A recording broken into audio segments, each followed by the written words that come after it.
这个是就相当于一个镜面舌了，阴虚的很厉害。好了，所以说他咳嗽呢，刚才这个咳嗽它属于是一种阴虚性的咳嗽，它也没有劲儿咳出来，但是很深层，刚才是吧？感觉对啊，所以这个时候呢，咱们把这个天突按摩一下，按揉一下。我刚才给他搓了搓，你看迅速的就红了。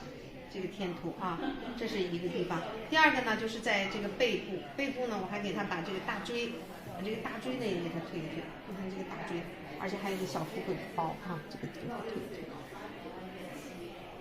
现在感觉怎么样？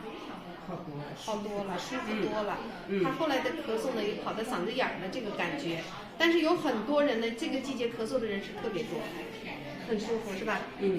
啊，而且他呢肝火还比较旺。一会儿呢，我给他再推一下太冲穴啊，太冲穴给他推开，把这个肝气给他吸出。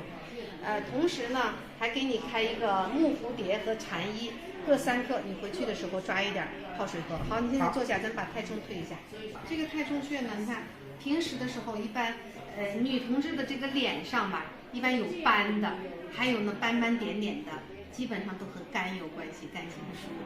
而且你还有黑眼圈儿，休息也不是很好的啊，要注意。所以这推这个呢，就是大脚趾和2脚趾中间，这是个太冲穴。要疼了你就说哈，哎呀疼吧，是吧？很疼哈。所以说你看，一般这个肝气不舒的人，这个地方很疼。哟呵，就这么疼哈。